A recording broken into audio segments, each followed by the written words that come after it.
Shalom. Puji Tuhan, selamat sore untuk semua ya. Saya lupa untuk men-share khotbahnya Pak Joko tadi pagi di grup ya, tapi sudah online, sudah broadcast dari jam 12 kayaknya udah selesai ya, jam 12 jam 1 udah selesai.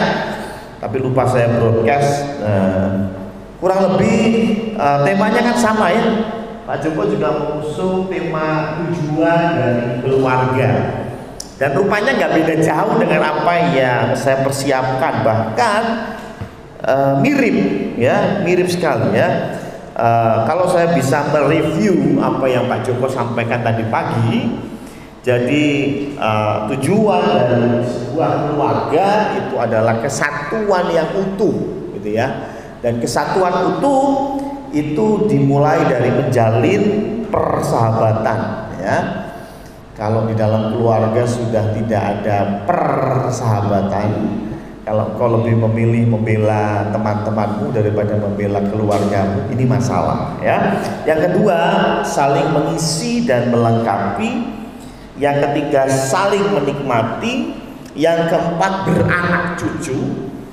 Dan yang kelima, menampilkan citra Allah. Itu yang Pak Pendeta Joko sampaikan tadi pagi ya. Kalau mau lihat komplitnya khotbahnya ada di channel kita ya. Nah, sekarang bagaimana dengan hari ini, sore ini saya persiapkan ya. Hampir mirip sekali lagi. Saya hanya 3 poin yang menjadi tujuan keluarga ya. Kalau kita bicara tentang keluarga yang adalah dibentuk dan dicipta oleh Tuhan, pasti punya tujuan. Saya ini terlalu percaya apapun yang diciptakan oleh Tuhan pasti punya tujuan. Saya punya teman yang mungkin 3-4 tahun lebih muda dari saya. Dia sempat bilang, hidup begini-begini aja. Hidup begini-begini aja. Bangun, makan, kerja, pulang, tidur, besoknya gitu lagi. Sehingga dia merasa gak punya tujuan, untuk apa saya hidup ya. Tetapi saya percaya untuk dia pun Tuhan punya tujuan kenapa dia diciptakan. Amin ya. Kita sudah belajar beberapa minggu yang lalu pun di dalam gereja ada banyak orang, ada banyak karakter, ada banyak sifat, tetapi saya yakin semua dipakai Tuhan ya, karena kita ini satu tubuh. Kemarin kita belajar gereja adalah satu tubuh ya. Walaupun kelihatannya kayak aduh menyusahkan kalau ada orang ini, aduh kita nggak bisa tenang ibadahnya, nanti tiba-tiba teriak sendiri begitu ya. Tapi saya yakin beliau pun pasti dipakai Tuhan. Ada tujuan Tuhan menaruhnya di gereja ini. Nggak tahu, saya nggak tahu. Tapi yang jelas pasti apa yang diciptakan Tuhan pasti punya tujuan. Nah, karena itu kemarin minggu yang lalu kita sudah belajar bagaimana keluarga dibentuk oleh Tuhan, diciptakan oleh Tuhan. Makanya tadi pagi Pak Pendeta Joko bilang Allah memberkati Adam dan Hawa dulu, baru mereka bersetubuh ya, bukan kebalikannya. Bersetubuh dulu baru diberkati. Ya boleh ya. Yang boleh adalah diberkati dulu, jadi sebuah keluarga dulu, baru silahkan gitu ya. Nah, coba kita lihat dalam Kejadian pasal yang pertama. Masih saya mengacu yang minggu lalu sempat saya juga bahas, kita belajar bersama-sama ya. Kejadian 1 ayat yang ke-27 berkata demikian. Maka Allah menciptakan manusia itu menurut gambarnya. Menurut gambar Allah diciptakannya dia, laki-laki dan perempuan diciptakannya mereka ya. Jadi Tuhan menciptakan laki-laki dan perempuan, dan Tuhan bilang di ayat 31, maka Allah melihat segala yang dijadikannya itu sungguh amat baik. Jadi laki-laki dan perempuan itu sungguh amat baik. Keluarga itu sungguh amat baik. Sedangkan di Kejadian 2 ayat yang ke-18, ayat ke-18, ketika Adam masih sendirian, ketika laki-laki masih sendirian, jomblo gitu, Tuhan bilang apa? Tuhan Allah berfirman, tidak baik kalau manusia itu seorang diri saja, ya, yang jomblo ketawa, ya. Jadi yang pertama, ketika Adam sendirian jomblo, Tuhan bilang tidak baik. Tetapi setelah Tuhan ciptakan Hawa menjadi penolong yang sepadan, Tuhan bilang semua amat baik. Jadi tujuan keluarga yang pertama adalah membuat yang tidak baik menjadi baik. Ya. Tujuan keluarga itu membuat yang baik menjadi, tujuan yang menjadi yang tidak baik, awalnya tidak baik, menjadi amat baik. Itu harusnya yang menjadi tujuan keluarga. Tapi minggu lalu saya sudah belajar kenapa sih banyak keluarga berlimpah dengan cinta, tapi endingnya nggak karu-karuan. Saya mengutip dari Amsal 24 ayat 3, ya, bahwa yang diperlukan untuk membangun sebuah keluarga adalah hikmat dan pengertian. Nggak ada hubungannya sama cinta, ya. Karena cinta itu bisa saja berlimpah ruah, tapi kalau engkau nggak punya hikmat, engkau nggak punya yang namanya pengertian, maka cintamu bisa membunuhku, begitu ya. Ya, cintamu bisa membunuhku. Cinta orang tua bisa membunuh masa depan anak-anak. Kalau kita bingung gimana standarnya, ya pertama itu firman Tuhan, baca firman Tuhan, baca firman Tuhan. Tapi kalau saya melihat, menyikapi dan mempelajari bahwa pekerjaan setan itu selalu rata kanan atau rata kiri, ekstrim kanan atau ekstrim kiri, itu pekerjaan setan. Tuhan itu selalu di tengah-tengah, ya. Tapi ada ekstrim kanan, ada ekstrim kiri. Saya kasih contoh, ya. Ada pengajaran yang mengatakan bahwa kita ini sekali selamat tetap selamat. Saya nggak bilang itu dari setan, tidak. Tapi aplikasinya ketika sekali selamat tetap selamat. Kalau saya selamat berarti saya ngapain aja pasti selamat. Ekstrim kanannya apa? Saya akan melakukan dosa sakarku toh selamat. Nah, ini ekstrim, ya. Maksudnya ekstrim kanan. Tapi ada juga yang ekstrim kiri, mengatakan bahwa nggak bisa begitu. Kalau masuk surga harus berbuat baik. Kalau masuk surga harus kudus. Karena tanpa kekudusan tidak ada seorang pun yang akan melihat Allah. Makanya mereka berusaha hidup kudus dan mengatakan bahwa saya ini belum tentu masuk surga karena saya belum kudus. Itu juga salah. Loh, kita percaya Kristus, surga itu jaminan. Amin. Ketika kau percaya Kristus, hari ini kau percaya Kristus, besok mati, ntar malam mati, Anda gak bilang moga-moga masuk surga, enggak. Ketika saya pergi menguburkan seorang yang meninggal di mana saya tahu persis dia takut akan Tuhan, dia percaya Kristus, ya sudah, saya tahu pasti kemana dia pergi, ya. Tapi setan membuat ekstrim kanan dan ekstrim kiri. Hal yang sama setan perbuat di dalam keluarga. Setan banyakin yang namanya cinta, banyak banget, meluap-luap. Tadi saya bilang apa? Cinta orang tua membunuh masa depan anak-anak. Itu juga ekstrim, ya. begitu cintanya sama keluarga, bahkan lebih cinta keluarga daripada Tuhan.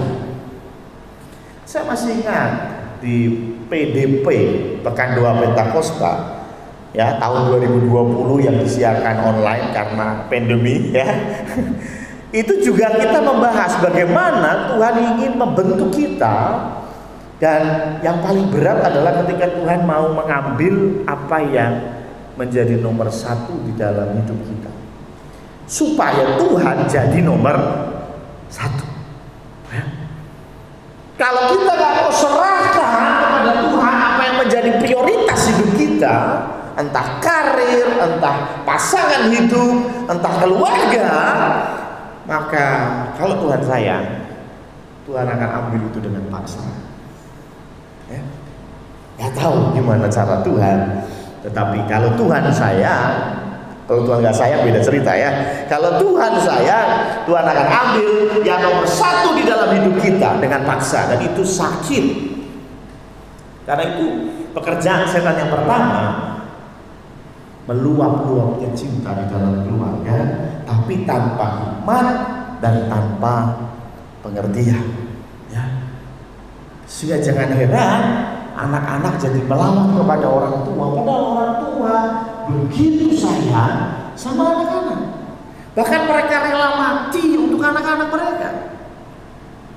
Tapi di masa tuanya mereka tidak melihat hasil yang baik, tapi mereka melihat bagaimana anak-anaknya hidup nggak karu-karuan. Ya. Jadi yang pertama, sekali lagi, Tuhan merancangkan keluarga ini membuat yang tidak baik menjadi baik. Tapi juga ada ekstrem kiri. Tadi saya baru bicara ekstrem kanan. Ekstrem kiri betul-betul tidak peduli dengan keluarga. Kalau tadi ekstrem kanan, cinta meluap-luap, ya, pokoknya nomor satu keluarga, ya, ke gereja nomor 10, Tuhan nomor 5, tapi kalau keluarga nomor 1. Pokoknya anaknya minta apa, nomor 1. Istrinya minta apa, nomor 1. Suaminya minta apa, nomor 1. Ya. Tapi kalau Tuhan minta apa, nanti dulu. Itu namanya, ya. Jadi yang pertama begitu meluap-luap cinta, tapi ekstrem kiri sebaliknya, betul-betul tidak peduli dengan keluarga. Ada di sini orangnya. Kalau tidak peduli dengan keluarga, saya yakin tidak. Tetapi apakah ada di antara kita yang merasa seperti itu? Daud berkata bahwa ketika ayah dan ibuku menolak aku, tapi Allah menerimaku. Daud bilang, sekalipun ayah dan ibuku menolak aku. Coba perhatikan cerita Daud. Daud ini anaknya siapa? Isai. Terus ada Nabi Samuel datang kepada Isai dan bilang, bikin pesta di rumahmu. Saya mau makan bareng engkau, dan nanti saya akan mengurapi salah satu dari anak. Semua anaknya Isai ada, semua ada, cuman Daud nggak ada. Coba bayangin, Pak Darto bikin pesta ulang tahun, katakanlah, meriah sekali, semua datang, saya sebagai pendeta diundang, ya. Saya datang, ya, ini saya ulang tahun 50, datang, ya, ulang tahun emas, ya, 50 tahun, ya. Nah, saya datang ke sana. Semua ada di situ. Bu Darto ada, Pak Darto ada, Sinta ada, Maya ada. Marcel nggak ada. Saya tanya, Marcel kemana, Pak? Oh, saya suruh beli minyak di Kendal. Coba, itu piye Marcel? Menurut Anda, papamu bermasalah ya? Loh, Pak, lo di rumah ada pesta, semua orang datang, teman-temannya ayah datang, semua makan enak. Daud disuruh mengembalakan kambing domba, alias disuruh kerja. Coba, makanya heran Daud bilang, bapak ibunya menolak dia.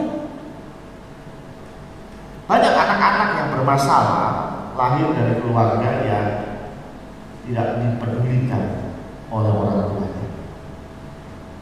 Akhirnya kalau bicara ini banyak contoh ya, banyak cerita. Masuk banyak cerita ya.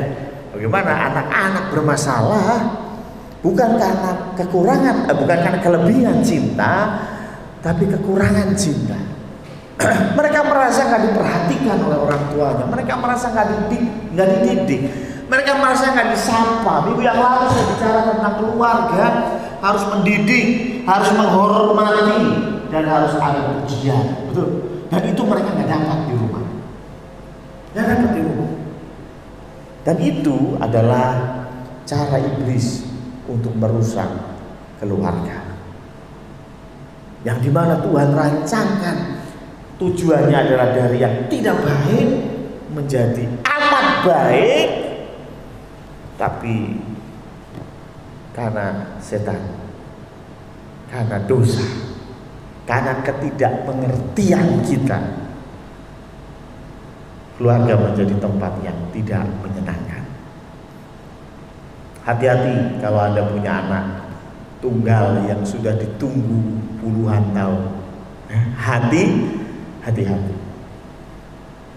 Tiba-tiba Mas Purwongko, Pak tadi PA saya, Pak Pendeta, puji Tuhan, istri hamil. Wah, saya bersyukur sekaligus hati-hati. Jangan sampai cinta yang meluap-luap malah membuat keluarga tidak tahu tujuannya. Ya. Tapi juga kita yang punya anak 12. Biasanya kalau anaknya 12 itu yang ekstrim kiri ya. Anaknya balik syukur, balik karepmu gitu ya. Ini kalau anaknya 12 contohnya begitu ya. Tapi yang pertama, saya yakin Tuhan menciptakan keluarga karena ingin membuat yang tidak baik menjadi amat baik. Yang kedua coba kita lihat dari Kejadian 2 ayat yang ke-16. Kejadian 2 ayat 18 bercerita bahwa Hawa diciptakan. Ya, Adam sendirian sehingga Hawa diciptakan. Dan karena itu ayat 16 saya percaya ini terjadi ketika Adam sendirian, belum ada Hawa. Lalu Tuhan Allah memberi perintah ini kepada manusia, maksudnya kepada Adam, karena baru Adam. Ayat 18 baru ada Hawa, ya. Semua pohon dalam taman ini boleh kau makan buahnya dengan bebas, tetapi pohon pengetahuan tentang yang baik dan yang jahat itu janganlah kau makan buahnya. Sebab pada hari kau memakannya pastilah kau mati. Firman Allah turun kepada Adam. Hawa belum jadi. Coba perhatikan Kejadian 3 ayat yang pertama. Ular menggoda Adam atau Hawa? Hawa. Ya. Ular itu menggoda Hawa, bukan menggoda Adam. Adapun ular ialah yang paling cerdik dari segala binatang di darat yang dijadikan oleh Tuhan Allah. Ular itu berkata kepada perempuan itu, tentulah Allah berfirman, semua pohon dalam taman ini jangan kamu makan buahnya. Jadi diwale. Ingat ya, tadi perintah Tuhan apa? Semua boleh dimakan kecuali satu. Tapi setan bilang apa? Semua pohon jangan kamu makan. Oh, wale toh? Lalu sahut ayat 2 ya. Lalu sahut perempuan itu kepada ular itu, buah pohon-pohonan dalam taman ini boleh kami makan. Betul gak? Betul ya? Hawa ini betul. Ayat 3, tetapi tentang buah pohon yang ada di tengah-tengah taman, Allah berfirman, jangan kamu makan, ataupun raba buah itu nanti kamu mati. Betul gak? Betul juga. betul juga. Ya. Tapi yang menarik, bukankah Allah berfirman kepada Adam, kenapa Hawa tahu? Menurut Anda kira-kira kenapa? Ya dikandani. Ya, angel men itu. Pasti Hawa diberitahu oleh Adam. Jadi yang kedua, keluarga ini harus menjadi pusat informasi tentang Allah. Pusat informasi tentang firman Allah. Tempat di mana engkau belajar mengenal Allah. Ya. Jadi kalau engkau berkata bahwa punya keluarga atau engkau punya anak, maka ada sebuah kewajiban di sana bahwa harus firman Allah disampaikan. Ya. Anak-anakmu harus diajar tentang firman Allah. Karena kau sudah tahu. Dan tujuan keluarga untuk menyampaikan itu. Sebelum engkau pergi ke ujung dunia untuk mengabarkan firman Allah, kabarkan dulu kepada anakmu. Susah Pak. Setuju? Bahkan kalau saya bilang itu yang paling susah.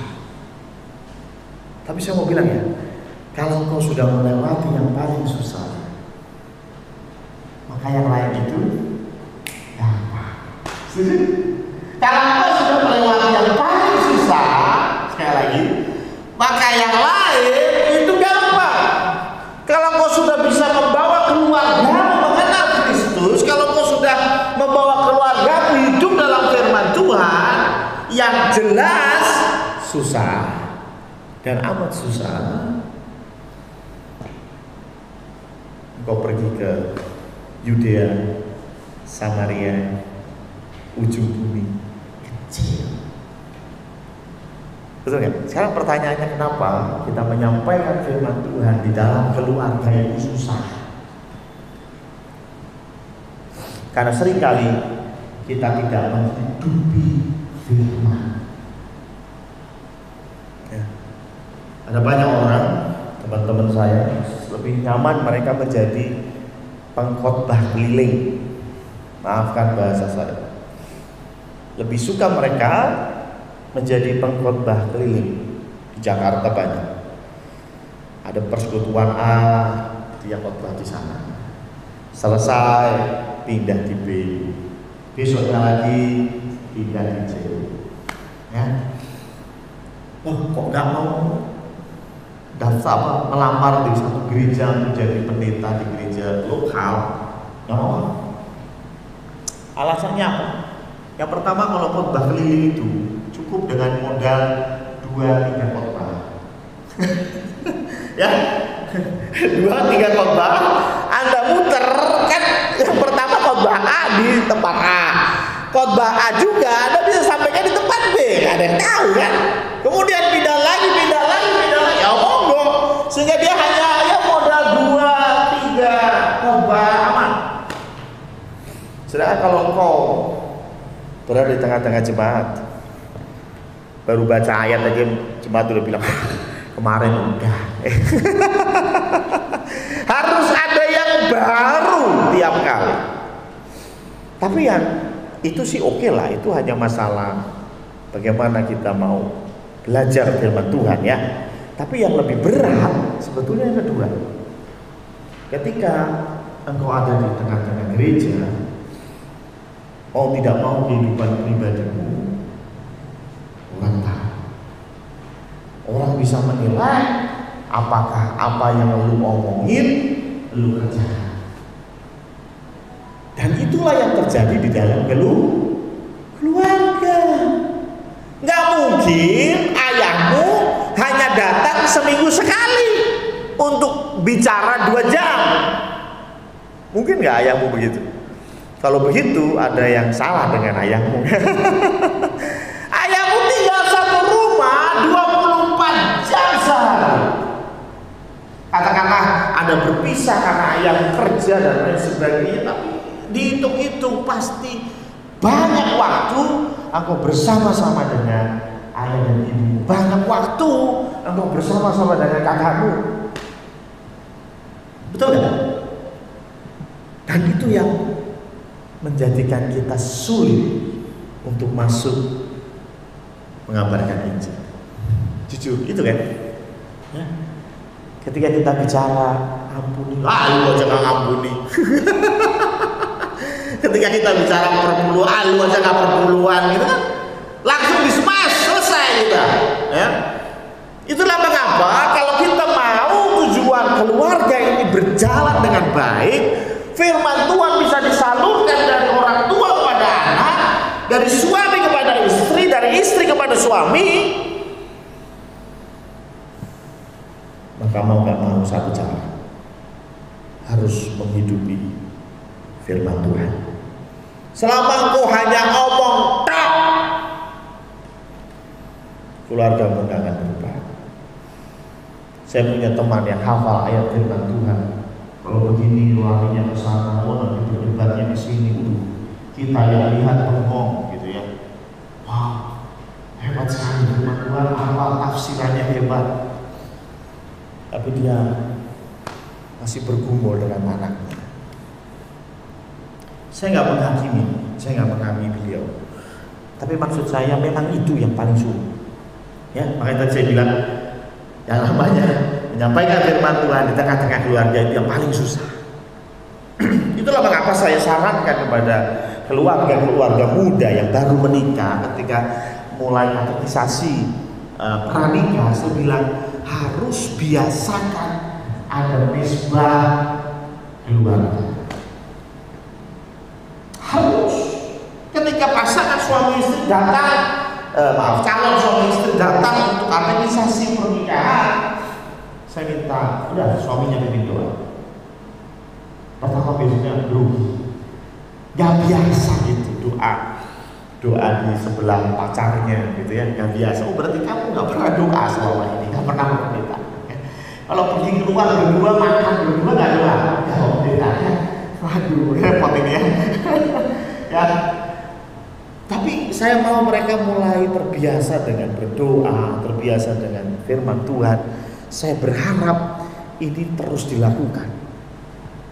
Ketika anak-anak lahir, mulailah ada mesbah keluarga. Saya masih ingat di keluarga saya pun begitu. Tapi jujur, dulu.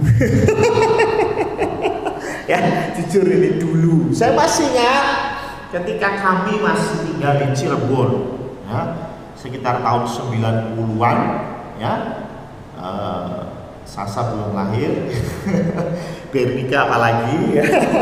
Tahun 90-an ya, Yudi mungkin masih kecil, belum sebesar sekarang ya.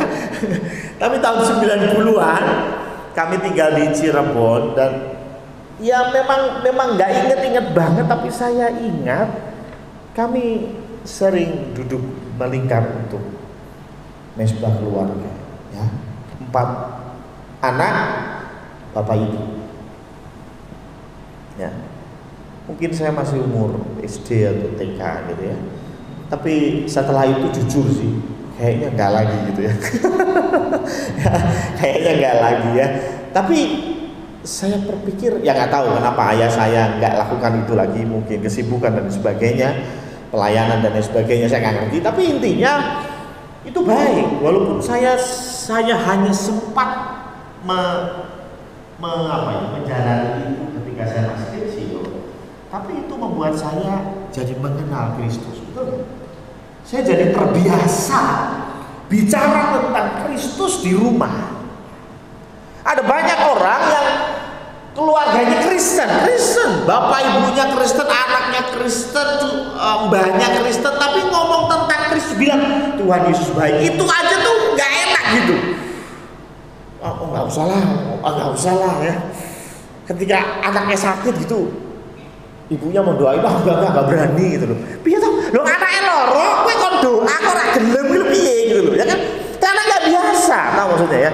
Ada banyak keluarga yang nggak biasa membicarakan tentang Kristus, nggak biasa gitu. Sekali lagi saya bilang dulu ada mesbah keluarga di rumah kami. dulu. Tapi itu membuat kami terbiasa bicara tentang Allah, terbiasa bicara tentang Yesus. Ya, bahkan Anda tahu dulu saya sempat hilang karena salah satunya ya karena saya berdebat masalah firman Tuhan. Bukan saya bangga saya hilang, tapi paling tidak saya berdebat tentang firman Tuhan. Saya tanyakan Tuhan, saya tanyakan kepada ayah saya, kenapa Tuhan ciptakan pohon pengetahuan? Ingat loh, ada banyak keluarga yang nggak biasa tanya begitu. Saya bersyukur saya lahir di keluarga Pak Joko, tapi ada banyak keluarga yang nggak biasa gitu ya. Sehingga tanyanya ya puji Tuhan kalau akhirnya tanya ke saya begitu ya, Pak Pendeta saya mau tanya nih gitu ya. Ada beberapa anak-anak remaja yang juga bertanya kepada saya, tapi harusnya keluarga jadi tempat yang pertama mereka bertanya ya. Kalau memang tidak ada jawaban yang memuaskan kayak saya dulu, ya bolehlah cari kemana-mana gitu ya. Tapi maksud saya jangan pernah kita malu untuk membicarakan Kristus di tengah-tengah keluarga. Dan itu yang membuat saya bersyukur ketika ibu saya yang sakit, yang saya saksikan ketika ibu saya meninggal ya 2013 ya. Ibu saya bilang apa? Jangan pernah tinggalkan Tuhan Yesus. Itu pesan ibu saya kepada kami anak-anaknya. Bukannya saya mau membandingkan, tetapi jujur saat ini tidak banyak keluarga yang berani ngomong tentang Yesus. Di dalam keluarga dulu, nggak usah mikir masalah keluar. Saya tahu ada banyak orang yang berani ngomong tentang Yesus di luar, tapi nggak berani ngomong tentang Yesus di dalam. Saya percaya masalahnya cuma satu, tidak bisa menghidupi firman. Kalau engkau bisa menghidupi firman dimanapun engkau tempatkan, engkau dengan tegas bisa katakan Tuhan Yesus baik. Tapi kalau engkau nggak menghidupi firman Yesus, maka dari itu tujuan kedua, yaitu menjadi pusat informasi daripada firman Allah, hanya bisa dilakukan kalau engkau betul-betul menghidupi firman. Dan yang ketiga, yang terakhir, Kejadian 1 ayat yang ke 26.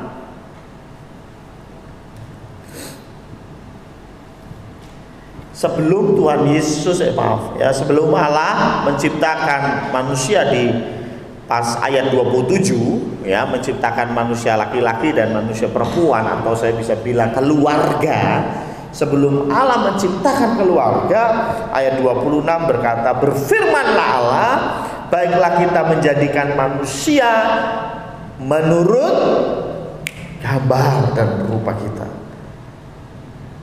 supaya mereka berkuasa atas ikan-ikan di laut dan burung-burung di udara dan atas ternak dan atas seluruh bumi dan atas segala binatang melata yang merayap di bumi. Jadi keluarga punya tugas, manusia punya tugas untuk berkuasa.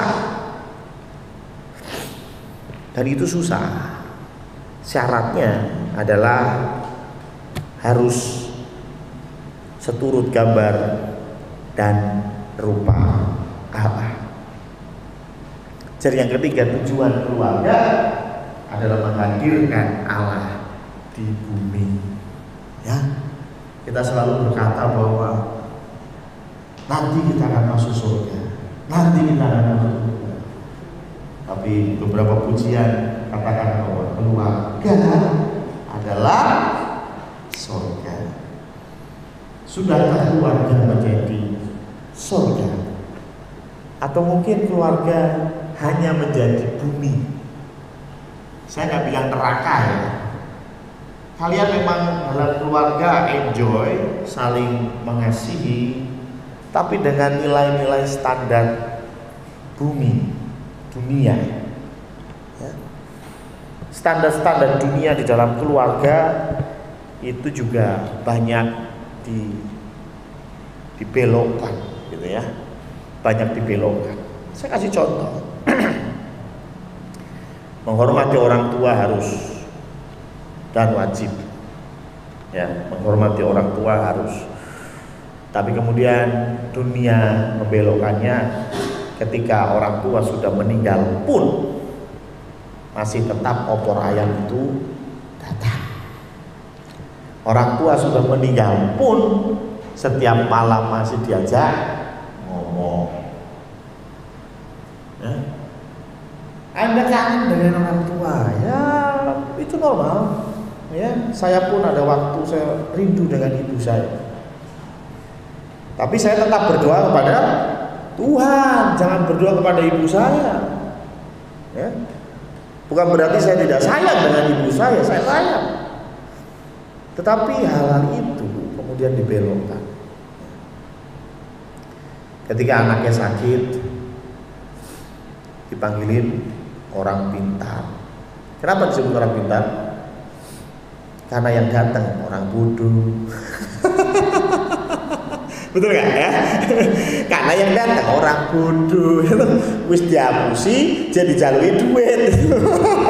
Ya kan? Itu orang bodoh ya. Tetapi berapa banyak keluarga-keluarga berjalan dengan baik, tetapi dengan konsep dunia. Dengan konsep dunia. Mereka berjalan dengan, bahkan ada suami istri yang merampok bahan bersama-sama. Mesra nggak tuh? Mesra ya, sehati sepikir itu. Oh, luar biasa. Mungkin buat mereka itu surga mereka, gitu ya. Ya bayangin ya, suaminya merampok ngajak istrinya, gitu. Istrinya juga mau, wah kita akan berdua bersama-sama. Oh, romantis pasti, yakin ya. Ya, ketika tembak-tembakan punya tinggal satu, kamu aja. Gitu. Ya, tentu romantis banget. Tapi saya mau bilang, apakah itu seturut dengan firman Tuhan? Enggak. Mau tahu yang lebih gila lagi? Ya, ada penggerebekan pesta seks yang ngadain siapa? Pasangan suami istri. Itu kan lebih gila lagi. Ya. Bukan berarti mereka tidak sayang dengan istrinya, saya enggak. Sayanglah, buktinya ya mainnya berdua, ya kan? Ya kemana-mana berdua, tapi berbuat dosa pun berdua. Ya, itu nggak bisa disebut dengan keluargaku adalah surgaku, itu keluargaku adalah duniaku. Saya juga diceritain, bukan saya nggak kenal dia, tapi diceritain bahwa teman saya ini punya teman, ya, suami istri itu suka narkoba. Dan narkobanya makainya bareng. Ya coba, romantis banget ya. Ya romantis banget ya. Ini tinggal satu buat kamu aja, nggak usah habisin aja ya. Kayak makan nasi goreng gitu. Pasti mesra banget gitu ya. Ya mungkin keluarga lain merasa oh hebat tuh teler bareng gitu. Tapi saya mau bilang, apakah itu sesuai dengan konsep surga? Jelas enggak. Sekali lagi, setan selalu membuat ekstrim ya. Sehingga suami istri itu saking ekstrimnya mereka berdosa bareng. Parah banget ya. Ngepel bareng, dugem bareng. Sekali lagi, Tuhan ingin surga di rumah kita, surga di keluarga kita. Kita mencerminkan muka Allah, kita mencerminkan pancaran kasih Allah, dan tentunya surga punya aturan. Betul nggak? Siapa yang percaya surga punya aturan? Saya percaya di surga nanti tetap ada aturan. Anda jangan pikir di surga nanti itu bebas mau ngapain aja. Enggak. Di surga ada aturan. Buktinya ada yang melanggar aturan dan kemudian dibuang ke bumi, ya. Berarti di surga ada aturan, gitu ya. Di surga itu ada aturan, artinya kita harus mengikuti rules-nya surga, yaitu Alkitab. Kalau engkau mau keluargamu menikmati surga, ya harus aturannya firman Tuhan, bukan aturan dunia. Bukan aturan dunia. Setan selalu, oh yang penting kan mesra berdua, ya, nggak masalah. Ya namanya suami istri kan bosen lah ya, sekali-sekali bikin yang aneh-aneh gitu, ya. Dan itu terjadi 2020, terjadi. Kenapa bisa begitu? Sekali lagi mereka nggak ngerti ada aturan-aturan yang Tuhan tulis di dalam Alkitab. Itulah mengapa kita belajar minggu yang lalu, kita belajar hari ini, bagaimana kita harus menampilkan surga, menampilkan wajah Tuhan kepada keluarga. Wajah Tuhan itu ada dua. Wajah Tuhan selalu kasih dan adil. Saya ulangi ya. Wajah Tuhan itu selalu kasih dan adil. Ada yang psikolog ya.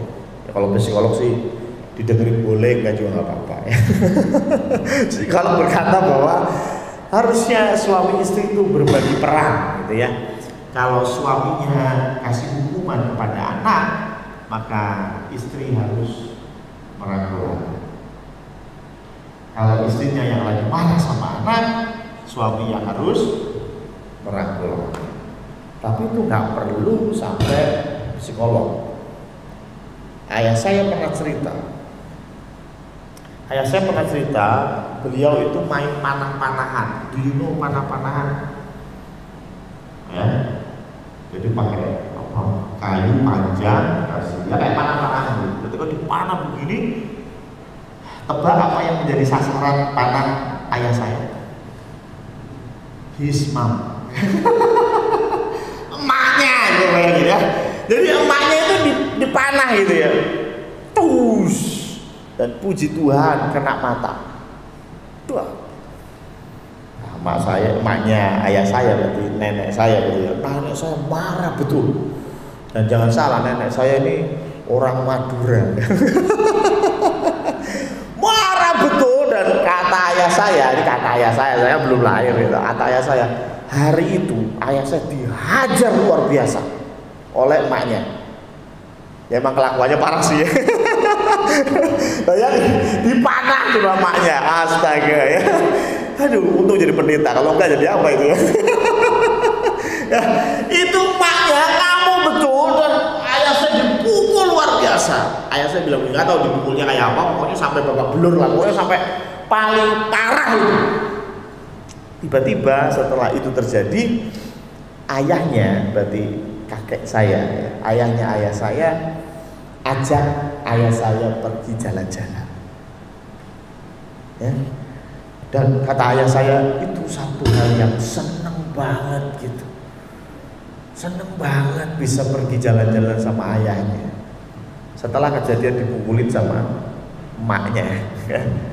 Dan dia gak habis pikir, gue tanya kan, Beh, diajak jalan-jalan kemana? Gue pikir Dufan gitu ya, jalan-jalan ke Singapura gitu ya, jalan-jalan ke Thailand gitu. Enggak, mau tahu dia jalan-jalan kemana? Bawa jalan-jalan ke kuburan. Astaga Beh, cuman bukan itu poin pentingnya, bukan kuburannya, tapi begitu ayahnya mengajak Pak Joko ini jalan-jalan, sebetulnya apa sih berdasarkan perhatian, kasih, betul nggak? Keadilan tetap harus ada, tapi jangan lupakan kasih. Ya, kasih tok nggak adil itu juga akan menghancurkan keluarga. Ketika kamu menghadirkan surga dalam keluargamu, ingatlah dua muka ini. Muka Allah itu penuh dengan kasih, tapi juga tidak membiarkan anak-anaknya yang bersalah keluar begitu saja. Harus ada keadilan. 3 hal tadi yang membuat kita belajar tentang tujuan keluarga. Amin. Mari kita tundukkan kepala. Oke, untuk pengumuman, ya maafkan saya ya, karena HP-nya di situ saya lupa ya. Kebaktian minggu depan masih berjalan 2 kali, pagi dan sore. Petugas bisa dibaca di Warta Jemaat, ya. Kemudian untuk pelayanan sepekan yang sudah dilaksanakan di gereja adalah persekutuan doa malam, ya, hari Selasa. Diharapkan kita bisa berdoa bersama-sama jam 6:30 hari Selasa. Petugasnya adalah Ibu Sugeng R, ya. Lalu kemudian ada juga persekutuan wanita Kristen, PWK juga sama, dilaksanakan di gereja juga, ya. Jadi PWK juga ada hari Rabu jam 5 sore. Petugasnya pujian Ibu Listiawati, musik saya, firman Tuhan Ibu Sri Wuryani, doa syafaat Ibu Ana. Mantap ya. Kemudian PPK, Persekutuan Pria Kristen, juga dilakukan di gereja jam 6:30 malam.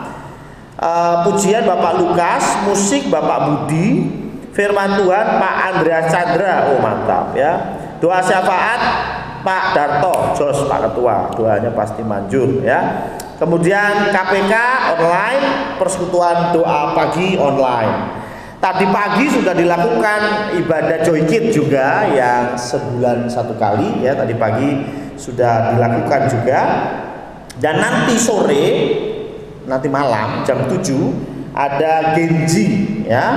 Anak-anak remaja yang masih belum ada acara di luar ikut Genji ya, dimana ada fellowship ya jam 7 pagi malam nanti ya, setengah jam lagi ya. Oke, untuk laporan kas pembangunan ya ini 18.309.930 rupiah ya. Kemudian untuk warta khusus minggu depan adalah minggu keempat. Jadi silahkan bagi teman-teman yang mau kesaksian ya. Oke, terus kemudian juga ada kesempatan untuk teman-teman bisa berpartisipasi di dalam kepanitiaan hari baru ya. Kita sudah melalui HUT RI, HUT gereja, dan ke depan kita masih ada Natal dan tutup tahun ya. Jika Bapak Ibu ingin memberikan persembahan untuk panitia hari baru, bisa pakai amplop ditulisin atau di belakang nanti disiapkan oleh panitia amplopnya ya. Itu saja untuk pengumuman pada sore hari ini. Mari kita berdoa untuk doa-doa syafaat. Saya juga ingin mengajak kita berdoa untuk Pak Danu dan juga Mbak Kris ya. Pak Danu dan Mbak Kris itu isolasi mandiri saat ini ya, karena temennya ada yang positif ya. Puji Tuhan mereka hasil swabnya memang belum keluar, tapi mereka sudah sebagai tanggung jawab moral mereka isolasi mandiri dulu supaya nanti kalau hasil swabnya positif nggak bikin heboh gitu ya. Jadi Pak Danu dan Mbak Kris ya, teman kantornya yang ada yang kena ya. Karena itu kita akan doakan untuk Mbak Kris dan juga Pak Danu ya. Saya terlalu yakin kalaupun sampai positif pasti Tuhan juga akan tolong ya. Mari kita bangkit berdiri, kita akan tutup di dalam doa syafaat sekaligus doa berkat Tuhan.